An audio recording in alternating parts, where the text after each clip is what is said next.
Has cometido el pecado imperdonable, y creo que con un título como ese, creo que pocos, ojalá espero, mi esperanza es que pocos se desconecten hoy. Cuando se habla del pecado imperdonable, a lo mejor tú lo has escuchado mencionar, siempre nos viene a la mente cosas como no sé, robar un banco o matar a alguien o quizás adulterar o violar a una persona. Son como las cosas que pensamos son como las más vil que uno pueda hacer en este mundo. Y lo que pasa es que tenemos como esos pecados, lo que uno piensa en nuestras mentes como lo imperdonable, y lo ponemos en esa canastita que tiene así señalado, pecados imperdonables. Y quizá tú has identificado ciertos pecados como imperdonables, cosas que no mencioné, y dices, pues en un tiempo me dijeron que era esto, o que era lo otro, o lo que tú a lo mejor dices, no, yo creo que es esto. Antes de avanzar, porque mencioné unas cosas, quiero que sepan y necesito que sepan que aunque esas cosas son malas, todo lo que mencioné, aunque a nosotros se nos dificulta perdonar esos actos, por si a lo mejor a ti te pasó algo así o sufriste una desgracia como las que mencioné, tienes que saber que ninguno de ellos son el pecado imperdonable. No lo son. Todas esas cosas tienen perdón. Tienen que saber que robarse una uva en el mercado, ¿sí te ha pasado? Que vas y dices, oye, ¿y estarán buenas? ¿No? Y que agarras 2, 3, 4 uvitas, ¿no? Y sí están ricas, sin semilla, no sabía. Y das la vuelta y, ¿serán las mismas? Y ahí le vas otra vez, ¿sí? Tienes que saber que que robarte una uva, porque es robar, tiene la misma condena que matar a una persona. ¿Sí? Nota que dije condena, no consecuencia. Obviamente la consecuencia es diferente.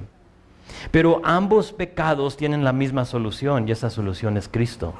¿Sí? Entonces no importa si andas robando uvas para probarlas, o andas matando a alguien, adulterando, haciendo lo que no debes de hacer, ambas cosas tienen perdón y no son los pecados imperdonables. Te tengo que decir que el pecado imperdonable simplemente tiene que ver con tu respuesta a esta pregunta. ¿Has aceptado el perdón por tu pecado por medio de Jesucristo, sí o no? Ese es el perdón, el pecado imperdonable. Si es que decides contestarla como no. Hoy vamos a hablar de ese pecado, y al final podrás tú decidir si lo has cometido sí o no. Para darle un poquito de contexto aquí a nuestro texto, vimos en nuestro último estudio que Jesús, ¿se acuerdan? Nombra a los 12 discípulos. Entonces sube al monte, ora toda la noche, baja y luego llama a los 12. Examinamos la última vez que estuvimos juntos hasta versículo 19, ¿te acuerdas? Donde dice que a Judas Iscariote fue uno de los 12 el que lo entregó, pero dejé fuera la última frase. Fíjate lo que dice ahí al final de versículo 19, dice, y vinieron a casa. Lo dejé fuera porque creo que va con lo de hoy. Dice que vinieron a casa, y así pasó. Después de nombrar a los 12, regresan del monte, bajan del monte, entran a una casa. No nos dice cuál, fue la de Pedro, no sabemos, de otra persona, de Mateo. Sabemos que Mateo ahora está con él, ha pasado tiempo en la casa de Mateo. Mateo también era de Capernaum, pero no nos dice, sabemos solo que entran a una casa. A Jesús se le seguirán acercando las multitudes, y en esta ocasión van a estar las mismas 3 personas que siempre, ¿se acuerdan? Los que lo quieren, ¿se acuerdan? Matar, los que lo quieren usar y los que lo quieren amar. Estas 3 personas o tipos de personas como ese propósito en su vida forman parte del resto de la historia hasta que terminemos este libro. Vamos a seguir viendo a estas 3 personas en nuestro estudio. En nuestro estudio hoy, por lo que vamos a ver hoy, vamos a ver lo siguiente. Vamos a ver que Jesús va a estar tan ocupado que su familia se va a preocupar de él. No solo eso, sino que vamos a ver que Jesús va a hacer otro milagro y ese milagro provoca la acusación de los religiosos. Una vez más, ya lo han acusado de unas cosas, hoy sigue otra. Y luego vamos a ver que Jesús se encontrará rodeado al final de nuestros versículos por aquellos que lo amaban. No los que lo querían matar, no los que lo querían usar, pero aquellos que verdaderamente lo amaban.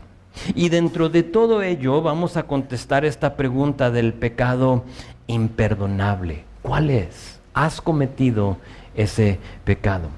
Si te gusta anotar, vamos a dividir el texto en 3 partes. Versículo 20 y 21, le vamos a poner la incredulidad de su familia. La incredulidad de su familia. Versículo 22 a 30 le vamos a poner la incredulidad de los religiosos.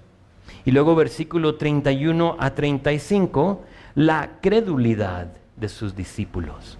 Entonces 2 grupos incrédulos y uno que sí creyó en él. Empezamos con la incredulidad de su familia. Ve y nota ahí conmigo versículo 20. Dice, y se agolpó de nuevo la gente, de modo que ellos ni aún podían comer pan. La multitud sigue viniendo a Jesús y aquí Marcos nos dice que era tanta la necesidad. Había tanta gente necesitada de Jesús de diferentes formas, endemoniados, enfermos, necesitados de economía, de todo tipo de situación. Era tanta la necesidad, tanta la gente que fíjate, no había tiempo ni para comer. Si has estado ocupado de esa forma, donde no tienes ni tiempo para comer, quizá sea un trabajo, una tarea en la escuela y se acerca la fecha de entrega y ni tiempo para dormir tienes ni para comer. Y dices, híjole, se me pasan las horas, ¿no? O sea, come, te dicen, y dices, no tengo tiempo. O sea, ni hambre tengo, estoy tan ocupado. Pues quiero que sepas que si tú has experimentado eso, que Jesús se compadece de ti. Él lo entiende. Él estuvo ahí, en esa situación. Dice Hebreos 4:15, dice, porque no tenemos a un sumo sacerdote, que es Jesús, incapaz de compadecerse de nuestras debilidades. Y cuando tú piensas que nadie te entiende, que nadie comprende lo que está pasando en tu vida, Jesús te diría, yo sí, no importa lo que sea. Estás tan ocupado que no comes. Él dice, yo lo entiendo, yo lo viví, yo lo sé. Ánimo, Jesús te entiende aunque nadie más te entienda. Aquí hay tanto que hacer que ni comer ni puede comer, pero ¿quién creen que está viendo todo? Su familia, la familia de Jesús. Vean conmigo versículo 21. Dice, cuando lo oyeron los suyos, frase clave, vinieron para prenderle porque decían, estás fuera de sí. Otras versiones, en lugar de decir los suyos, quizá la tuya, tu versión, si es una diferente a la Reina Valera 60, va a decir algo como familiares, o quizá diga tu Biblia parientes. Y efectivamente eso son. La familia de Jesús viene a él y yo sugiero que son los mismos de versículo 31 y 32 que vamos a ver más adelante. Y le dicen, estás fuera de sí. O otra manera de decir eso, dice, te has vuelto loco. Te has vuelto loco, ni puedes, ni has comido. La familia de Jesús piensa que ha sufrido pérdida de las facultades mentales, fíjate. Estás loco y llegan para llevárselo. O sea, llegan como fíjate, como para querer rescatarlo. O sea, lo que estás haciendo, ya no sabes lo que estás haciendo, estás loco, Jesús. Y venimos para prenderte, para rescatarte. Y sabes que a lo mejor tu familia te ha dicho lo mismo. Estás loco. Estás loco. O sea, primero ibas en domingo a la iglesia y ahora hasta en miércoles vas. Estás loco. ¿Qué te pasa? Fanático. Sí, y no solo miércoles y domingos, sino que ahora hasta lees tu Biblia. ¿Qué te pasa? No eres la misma persona que antes. ¿Te ha dicho tu familia algo así? Algunos de nosotros hemos pasado por eso, donde nuestra familia ya nos empieza a juzgar y quizás hasta nos quieren rescatar, ¿no? Piensan que necesitamos rescate y dicen, hey, ven, o sea, ¿qué haces ahí? ¿Es una secta? O sea, ¿qué te están diciendo? ¿Por qué te exigen que vayas tanto? Sin saber, o sea, que aquí a nadie se le exige. O sea, tú vienes porque quieres. Nadie te exige. Pero sabes, si tu familia te ha dicho eso, está bien. Recuerda este versículo, porque justamente en ese momento de desánimo necesitas recordar que a Jesús también su familia le llamó loco. Que a Jesús también le dijeron, estás fuera de sí. Lo que tú estás haciendo es una locura. Apúntalo, subráyalo, recuérdalo. El gobernador Festo le dijo lo mismo a Pablo en Hechos 23, 24. Tanto estudio te ha vuelto loco, Pablo. Estás loco. Pero ¿sabes qué? Estamos en buena compañía. Estamos en buena compañía. Si se lo dijeron a Jesús, que lo digan de ti. No pasa nada. ¿Estás loco? Está bien. También a Jesús le dijeron que estaba loco. Pero quiero que notes algo más.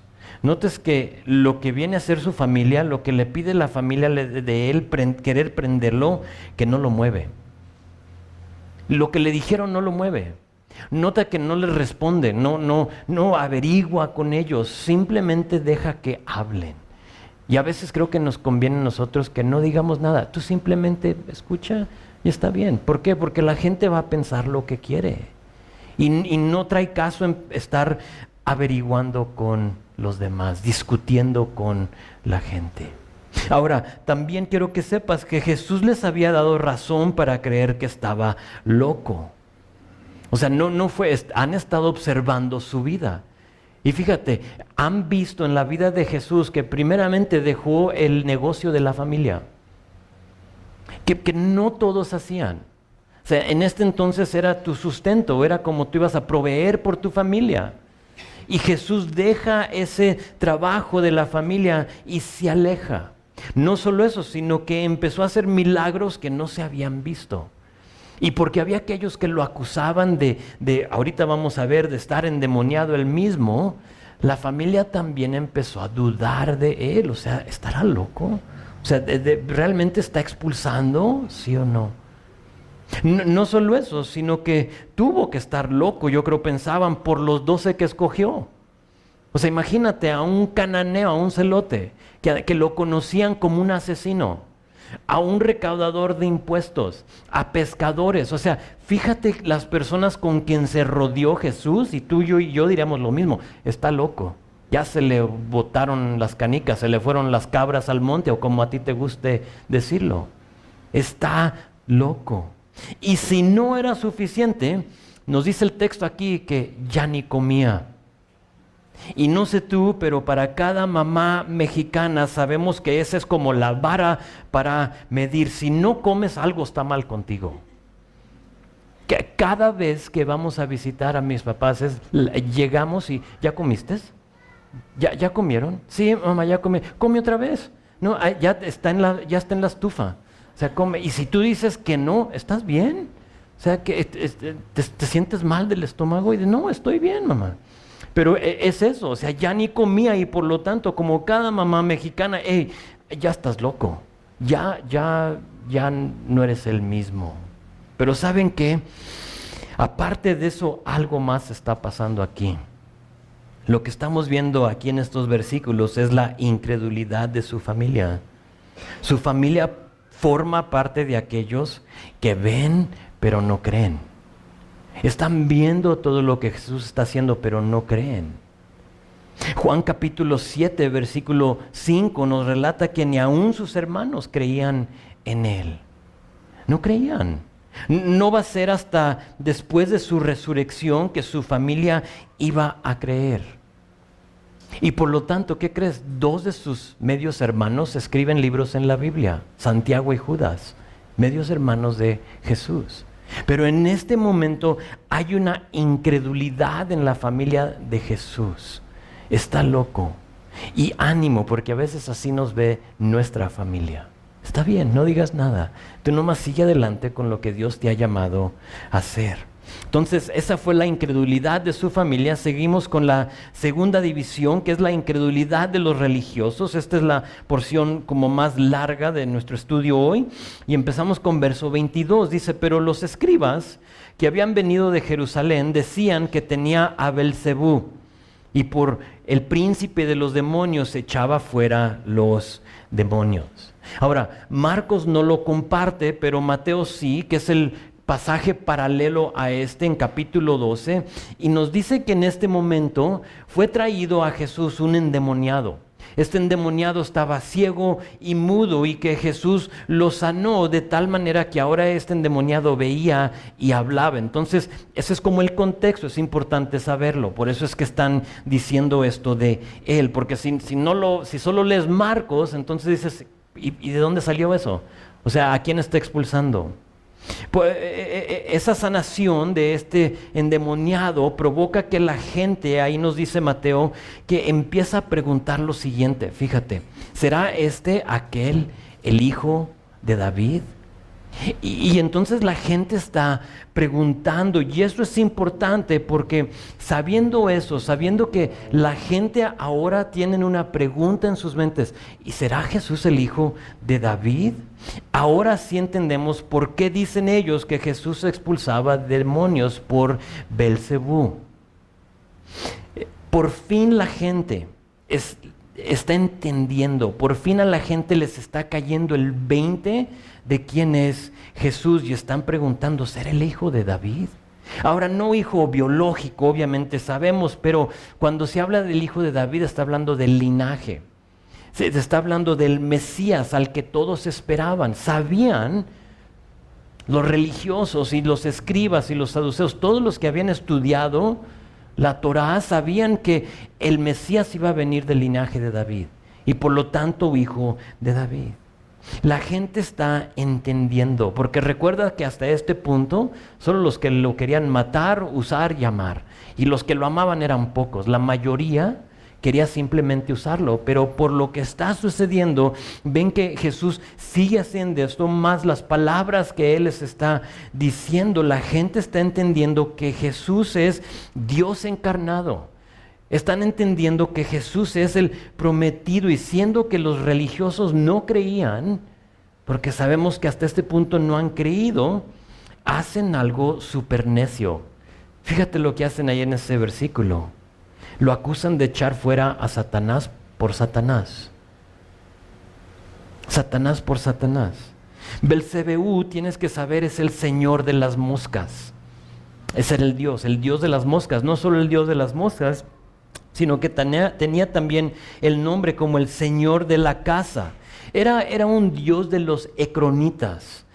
Tienes que estudiar el Antiguo Testamento para saberlo, pero ese es el mismo Dios a quien acude el rey Ocosías en el Segunda de Reyes capítulo 1.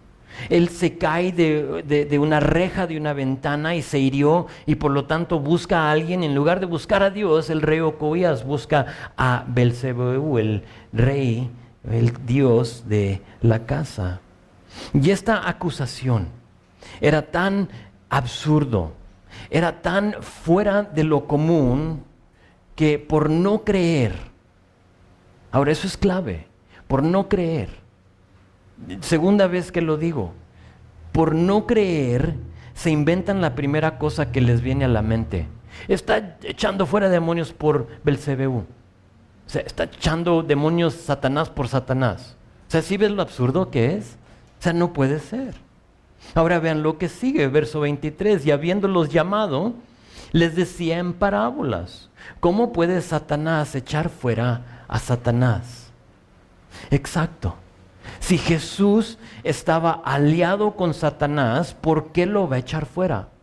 No tiene sentido. Ninguno. Me imagino que en ese momento se sintieron un poco ridículo, ¿no? Diciendo que, ¿qué acabamos de decir? O sea, ¿Satanás está echando fuera a Satanás? Les da 4 parábolas Jesús, ejemplos se puede decir de lo absurdo que era esta acusación. Fíjate en la primera, es versículo 24, dice: si un reino está dividido contra sí mismo, tal reino no puede permanecer. Lo compara con una guerra civil, se puede decir, en una nación en la cual lucha contra sí mismo. Y no puede. Eso es una guerra civil. No puede permanecer una cosa que está luchando entre sí mismo. Versículo 25, si una casa está dividida contra sí misma, tal casa no puede permanecer. Es lógico, ¿no? O sea, cuando lo ves de esa manera dices, sí, tienes razón. Tienes razón. Satanás no va a luchar, fíjate, contra una casa que está entregada a él.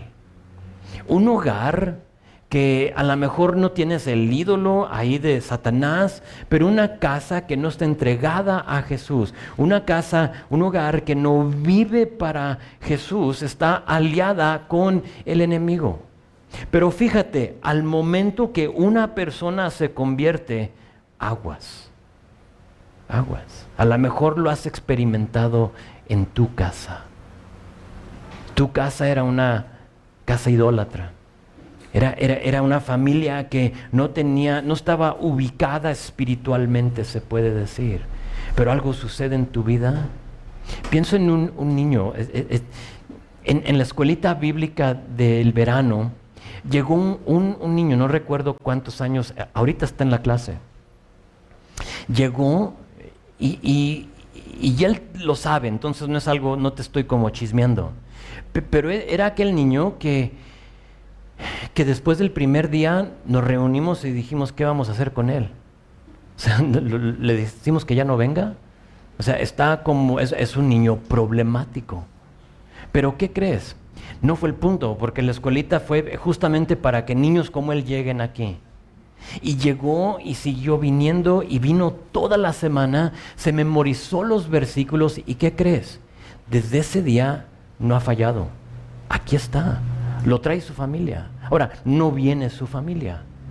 Esperemos y estamos orando que la familia de Gonzalo, puedes orar por él, empiecen a venir. Pero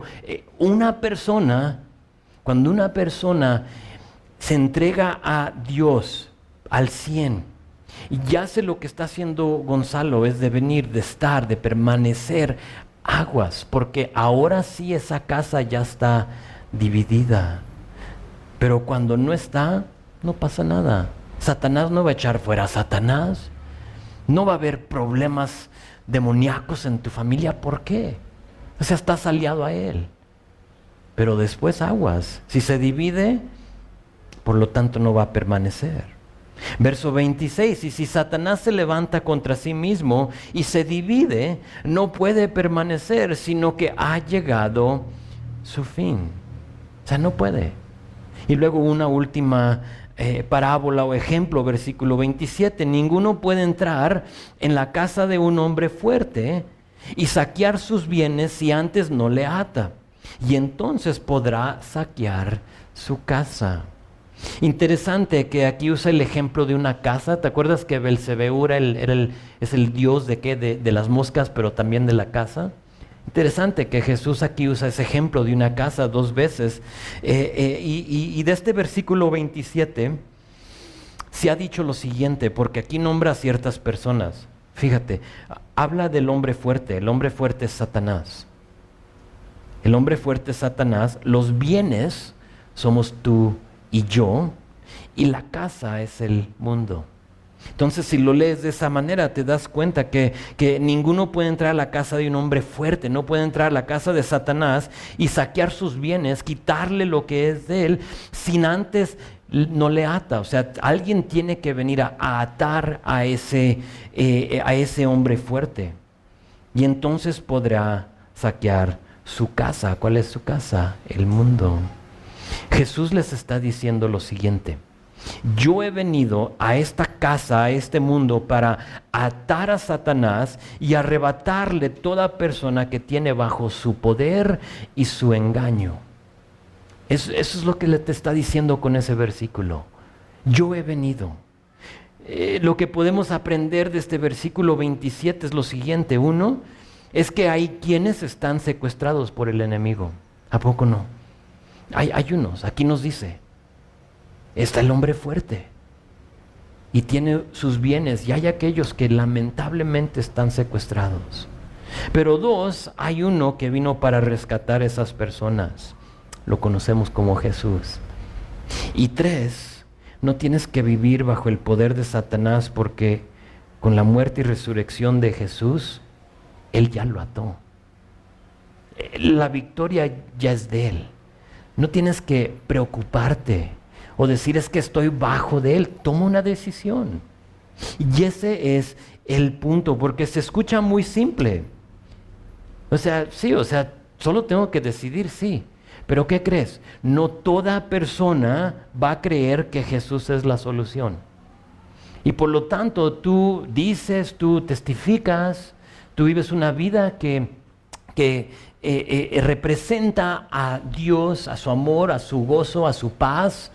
Y tienes personas en tu vida, todos creemos, que no lo creen, que no lo aceptan, no quieren eso. Y por lo tanto siguen atados y siguen en la casa de el hombre fuerte. En este pasaje, lo paralelo te dije era Mateo capítulo 12. Y allí en Mateo 12 nos dice que después de estas 4 parábolas, Jesús dice otra cosa que es súper importante que se los comente. Es versículo 20 de capítulo 12 y dice Jesús esto, después de estas parábolas dice, el que no es conmigo, contra mí es, y el que conmigo no recoge, desparrama. ¿Tú conoces el versículo? Te lo digo una vez más, el que no es conmigo, contra mí es, y el que conmigo no recoge, desparrama. ¿Qué está diciendo Jesús? ¿Por qué ahí, después de decir que Él no está echando fuera a Satanás? ¿Por qué después de decirnos que hay 2 reinos? Hay uno del enemigo y hay el reino de Dios. Y luego después dice esto, ¿por qué? ¿Por qué? Porque el punto es que hay una decisión que tomar.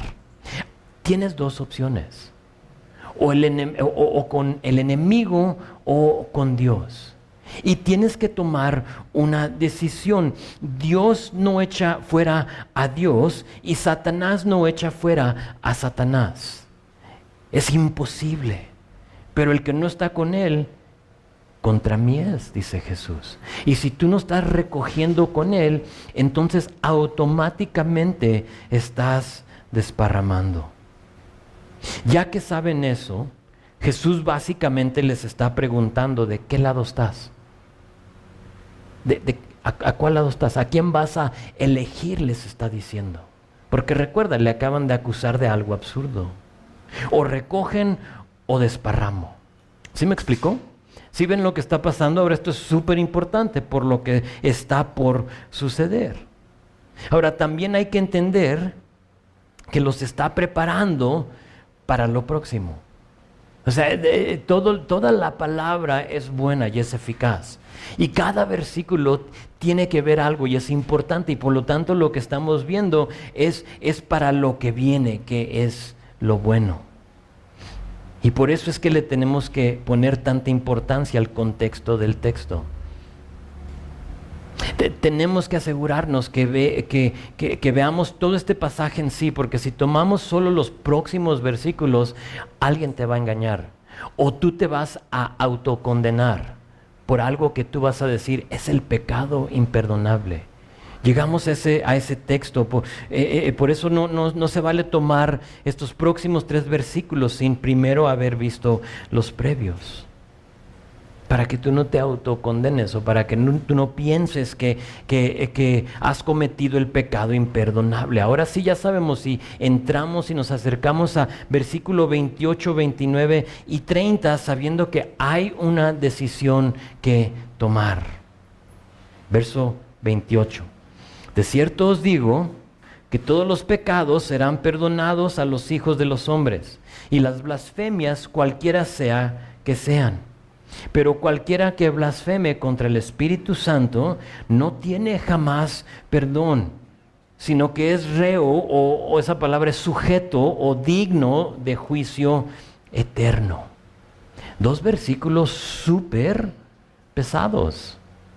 Vean conmigo versículo 28, una vez más, de cierto os digo que todos pecados serán perdonados y las blasfemias cualquiera que sean. Le puse énfasis a todos y a cualquiera que sea, porque ¿cuáles pecados serán perdonados? ¿Cuáles? Todos, todos. Según este versículo, ¿cuáles blasfemias serán perdonadas? Todas, cualquiera que sea.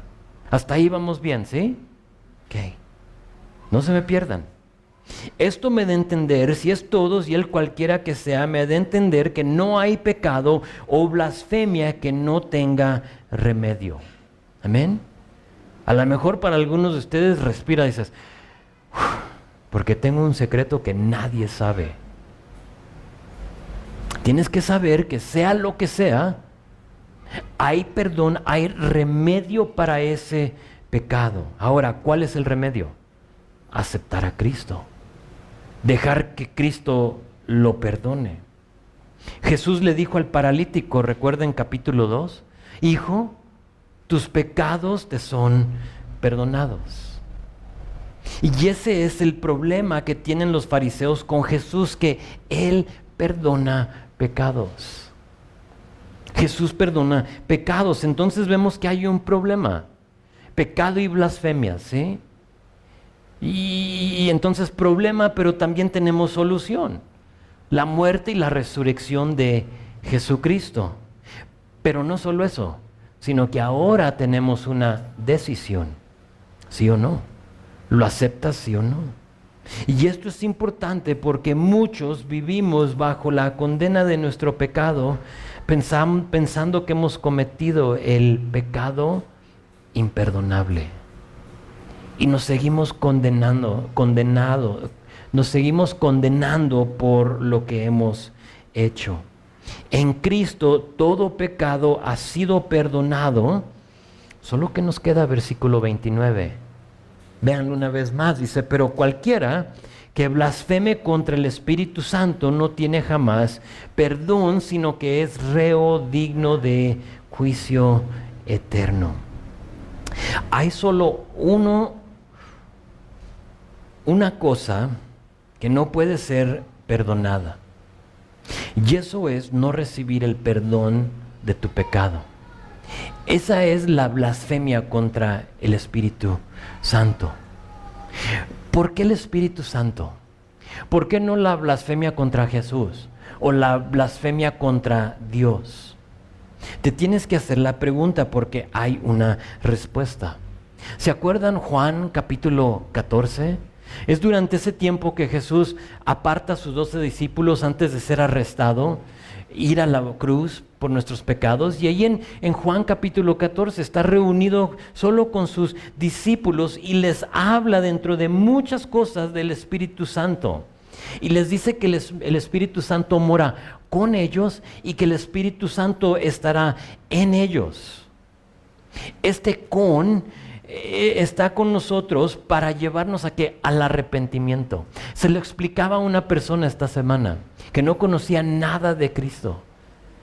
Y le explicaba que el Espíritu Santo Dios nos lo ha dado antes de aceptar a Cristo para estar con nosotros. ¿Para qué? No para que tú le puedas orar y pedir que te bendiga, porque pues no tienes relación con Dios. ¿Sí? ¿Cómo le vas a pedir a un Dios que no conoces? Te paras delante de Él y te dice, ¿y tú quién eres? Pero hay un Espíritu Santo que antes de aceptar a Cristo está contigo para acercarte, jalarte hacia Jesús. Y por lo tanto ese es una de las muchas obras o trabajos del Espíritu Santo. Y por eso es que el único pecado imperdonable es el continuo rechazo del Evangelio de Jesucristo y del Espíritu Santo acercándote a ello, llevándote. Yo todavía recuerdo antes de haber aceptado a Cristo lo que el Espíritu estaba haciendo en mi vida. Ahora, en ese momento yo no lo sabía, yo no lo identificaba como el Espíritu. ¿Sabes cómo lo decía yo? Buena suerte. Y así le ponemos, o sea, lo etiquetamos como buena suerte. Híjole, me pasé ese federal en la carretera, iba a 160 y no me vio. Híjole, qué buena suerte, ¿no? Y decimos buena suerte. O accidentes que tenemos, híjole, buena suerte, nada me pasó. Pero tienes que saber que antes de Cristo puede ser el Espíritu tratándote de llamar la atención para que vengas a Él. El único que puede perdonar pecado es Dios, y por medio de la obra de su Hijo lo hace. Y lo hace mostrándoselo a la humanidad por el Espíritu Santo. Y si lo rechazas, no tienes acceso al cielo. Eres reo, dice aquí, del juicio eterno. Y eso es exactamente lo que estaban haciendo estos hombres. Por eso es que dije que no creían era clave.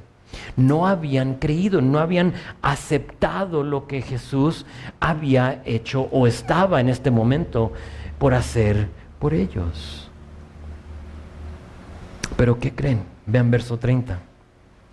Porque ellos habían dicho, tiene espíritu inmundo. Los fariseos han visto lo que hace Jesús, han escuchado sus palabras porque han estado en la sinagoga con Él, han escuchado el evangelio que Él ha dicho, pero con sus corazones duros levantan ese puño cerrado y dicen, no creemos. No creemos, y mejor lo acusan de tener un espíritu inmundo. Por eso es tan importante para nosotros mantener un buen testimonio. Por eso es tan importante que nosotros busquemos las oportunidades para compartir esa esperanza que tenemos en Jesús.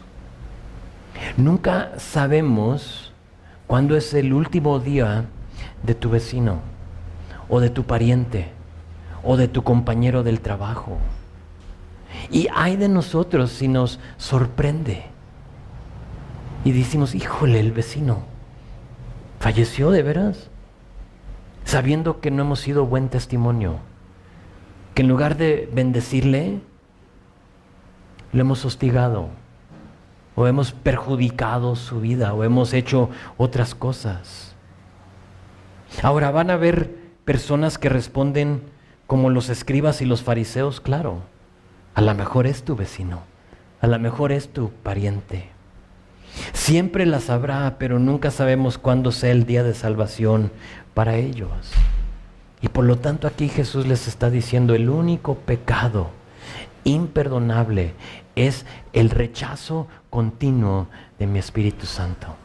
De lo que Dios quiere hacer, de lo que Dios te quiere mostrar, y eso es salvación a través de Jesús. Todas las otras cosas, ¿recuerdas la palabra todas? Y toda blasfemia tiene remedio. A lo mejor hay alguien aquí que está blasfemando al Espíritu Santo, porque surge la pregunta, ¿puedes estar vivo y blasfemando? Pues claro, lo estaban blasfemando ellos. Pero los que de veras sabemos que han blasfemado al Espíritu Santo, es los que murieron sin Él. Y es triste pensarlo, pero toda persona que muere sin haber puesto su fe y su confianza en Jesús es reo del juicio eterno. Ahora, palabras que ninguno de nosotros quiere escuchar, especialmente si tenemos familiares que se nos han adelantado y no sabemos su condición espiritual. ¿Ves la importancia de nuestro testimonio? ¿Ves la importancia de compartir las buenas nuevas? Hay solo una cosa que nos deja fuera, y eso es la blasfemia contra el Espíritu Santo. Pues hemos visto la familia de Jesús que era incrédula. Hemos visto los escribas, los fariseos incrédulos, pero nos queda una última división, y es versículo 31 a 35, que es la credulidad de los discípulos. Vean versículo 31, dice: vienen después sus hermanos y su madre, y quedándose afuera enviaron a llamarle. Llega la familia, lo están buscando, ya dijeron que está loco, pero ahí vienen otra vez, y llegan sus hermanos y su madre, que por si no me voy a meter en eso, pero bueno, de la perpetua virginidad de María, ya lo dije. Este es uno de los versículos que te muestra que no lo es. Léelo una vez conmigo. Después vienen sus hermanos. ¿Quiénes son sus hermanos? Pues sus hermanos. Hay algunos que dicen, no, son sus primos. Y entonces, ¿por qué no usó la palabra griega para primos ahí, Marcos? Porque existe la palabra en la Biblia. No es que son sus amigos cercanos, pues ¿por qué no dijo que sus amigos? O sea, lo que dice la Biblia es lo que dice la Biblia. Pero cuando te has cerrado y te has aferrado a algo, como la virginidad perpetua de María, dices, no, es que es otra cosa. Pero aquí fíjate, sus hermanos y su madre. O sea, no te puedes decir, o sea, más claro. Escribe ahí Gálatas capítulo 1 versículo 19, es otro versículo que te lo va a confirmar las palabras de Pablo, que te habla de esto, pero bueno, no era mi punto, solo que se me chispoteó. Pero vienen después sus hermanos y su madre y quedándose afuera enviaron a llamarle. De este versículo, aparte de lo que ya les dije, solo quiero llamarles la atención a una frase. La frase es esta, y quedándose afuera. Nota que vienen a Jesús, pero se quedaron afuera. ¿Y sabes qué? Me vino a la mente toda persona que llega aquí a este lugar, pero solo llegan hasta la reja. Y vienen y quizás te traen. Sí, y pensé en Gonzalo.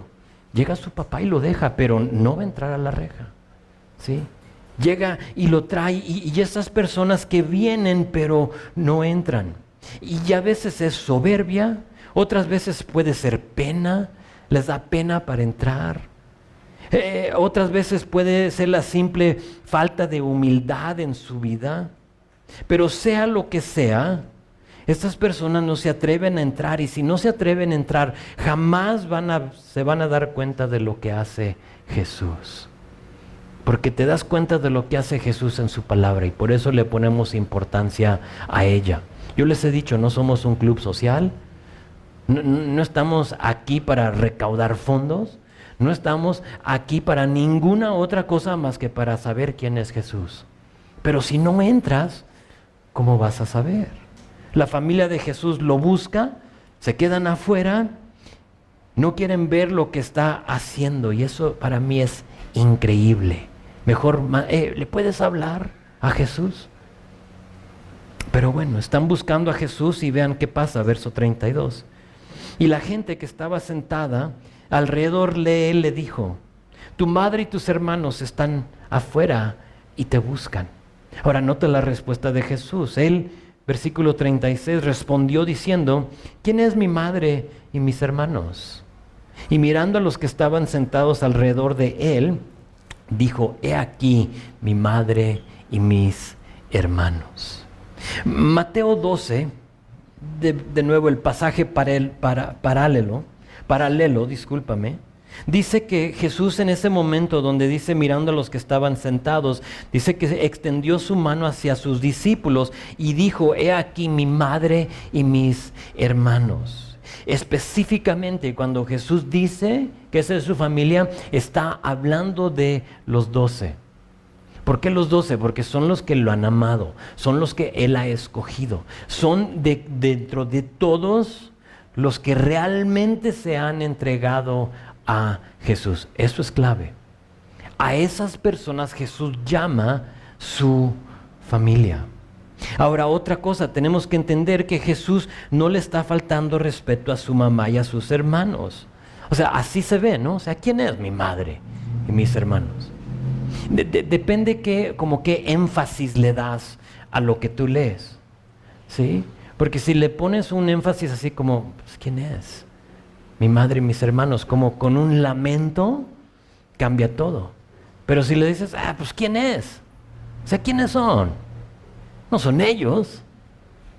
Entonces ahí cambia todo. Pero si le pones ese tipo de énfasis a la voz de Jesús, entonces harías algo que va totalmente en contra del carácter de Él. Y por lo tanto puedes descartar ese argumento de que aquí le está faltando respeto a su familia. No es falta de respeto. ¿Sabes lo que es? Lo que es un ejemplo.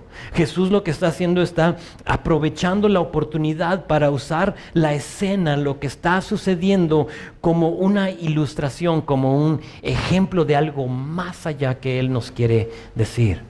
Porque ya ha habido aquellos que lo han llamado loco, ha habido aquellos que lo han acusado de expulsar demonios por demonios, Y aquí Jesús tiene un propósito y ve lo que acaba de suceder y dice, este es un buen ejemplo. En los previos versículos hemos visto la incredulidad de los religiosos, mientras que aquí Jesús se encuentra rodeados con personas que lo amaban y que creían en Él. Aprovecha esta oportunidad para decir que hay dos familias. Hay una familia biológica, hay una familia natural, pero a la misma vez hay una familia espiritual. Y su familia espiritual eran los discípulos, los que habían, recuerdan la semana pasada, dejado todo para seguir a Jesús. Sabimos la vida de cada uno de ellos y dice, ellos son mi familia verdadera. Los que no importa qué estaban haciendo, qué iban a decir de ellos, dejaron todo y los he escogido. Nos está diciendo que hay aquellos, fíjate, que parecen familia. Los religiosos parecían familia, celosos de Dios, pero no lo eran. Según ellos, amaban y seguían y conocían la palabra los religiosos, pero cuando Dios les mandó el Mesías, lo rechazaron. Entonces se puede hacer la pregunta, ¿son familia, sí o no? No, no lo son. Con esa acusación se puede decir, desligando de Él, diciendo, no queremos nada con Jesús. Él echa fuera demonios por Belcebú, es de Satanás. Y quizás tú, como los religiosos, te has desligado o quizás nunca te has ligado a Jesús, nunca te has unido a Él. Pues te tengo que decir que hay esperanza para ti. Siempre hay esperanza, y aquí está lo más bonito y terminamos con el último versículo. Ve versículo 35. Dice, porque todo aquel que hace la voluntad de Dios, ese es mi hermano y mi hermana y mi madre. Dios jamás, escucha esto bien, Dios jamás nos deja sin esperanza. Jamás. Lo único que te hace parte de la familia de Dios es hacer su voluntad. Ahora, ¿cuál es su voluntad? Su voluntad es simplemente creer, es recibir y someterte a Jesús como tu Rey y como tu Redentor. ¿Sabías que la Biblia fue escrita para darnos ese mensaje? O sea, la Biblia toda en su totalidad, 66 libros, desde Génesis a Apocalipsis, tiene un solo propósito. Y eso es mostrarnos a Jesús, el perdón de Jesús.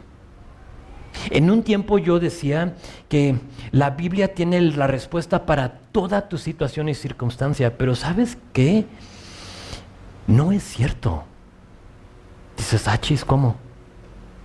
Es que dependiendo que sea tu problema, la Biblia no te va a dar la solución. Si en tu coche se te prende el testigo del motor y dices tú, ¿cuál es la solución? ¿Qué dirá la Biblia del testigo, del motorcito? No lo vas a encontrar. ¿Sí estás conmigo? O sea, no te da la respuesta a toda cosa de la Biblia.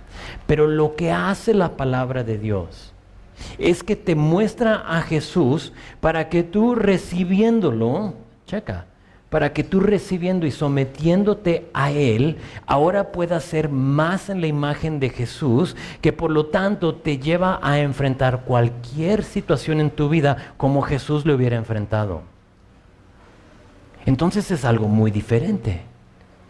Porque a lo mejor no vas a encontrar, decido en trabajar aquí o trabajar allá, es mejor, ¿qué dice la palabra? Y a lo mejor un trabajo no vale la pena, pero el otro sí, por lo que te están pidiendo que hagas acá y acá. Y dices tú, pero ¿cómo escojo? Oh, ¿qué dice la Biblia? ¿Qué haría Jesús? Y ese es el propósito, es lo que te hace parte de la familia de Dios, es hacer su voluntad, es creer y recibir y someterte a Jesús. Me gusta esta frase que dice todo aquel, porque todo aquel que hace la voluntad. Me vino a la mente otro todo aquel, Juan 3:16, ¿verdad? Todo aquel que en Él cree no se pierde, mas tendrá vida eterna. La puerta, tienes que saber, está totalmente abierta. Es para todo aquel que quiere recibir ese perdón. Y Jesús termina esta historia dándonos una oportunidad para formar parte de su familia. Ahora, su familia biológica no lo quiso, o por lo menos en este momento no lo quiso. Los religiosos tampoco. Los discípulos aceptaron, pero ahora la pregunta para nosotros es, ¿qué tal tú? ¿Lo has aceptado, sí o no? ¿Cómo sabes si has cometido el pecado imperdonable? Es muy fácil. Hazte la pregunta, ¿has puesto tu fe y confianza en Jesús, sí o no? ¿Sí o no? Todo lo demás que has hecho, todo mal que has cometido se te será perdonado. No importa qué sea. Hay perdón en Cristo Jesús. El único pecado que no será perdonado es no pedir perdón por tu pecado. Es como trabalenguas, ¿no? El único pecado que no será perdonado es no pedir perdón por tu pecado y por lo tanto la blasfemia contra el Espíritu Santo. Dos cosas y los dejo con esto. Uno, si nunca te has arrepentido, si nunca has aceptado ese perdón por tu pecado, ahora digo nunca, si ya lo hiciste con una sola vez tiene. Pero si tú nunca has puesto tu fe y confianza en el Señor, hazlo hoy. Recibe perdón. No te vayas de este lugar sin saber si estás blasfemando contra el Espíritu. Pero dos, si ya te has arrepentido, si eres hijo o hija de Dios, no importa dónde estés actualmente con Él. Si en un tiempo lo aceptaste, hace 20 años, pastor, está bien. Si en un tiempo tú pusiste tu fe y tu confianza en el Señor, te voy a decir dos cosas. Uno, camina en victoria. Camina en victoria, deja de ser engañado por el enemigo, deja de caminar en la condenación del enemigo que te acusa de las cosas que has hecho. Acude a Romanos 8:1, ya no hay condenación para todo aquel que está en Cristo Jesús. Alguien necesita recibir ese versículo en este momento, porque tu pecado te está condenando. Y a lo mejor te está condenando porque no lo has confesado. Confiésaselo, arrepiéntete, dáselo. Él te quiere perdonar, pero a la misma vez, corrige lo deficiente en tu vida. Si hay cosas en tu vida que no le agradan a Dios, busca ayuda. Busca a alguien, acércate a alguien y dile, sabes, no estoy muy bien. Busca a alguien de confianza y dile, hay algo en mi vida que necesito confesar, que alguien necesita saber. Tengo que rendir cuentas con alguien. Y corrige lo deficiente. No abuses de la gracia de Dios. Amén. No abuses de ella. Perdonados, claro. Pero la idea es de que cada día seamos más y más como Jesús.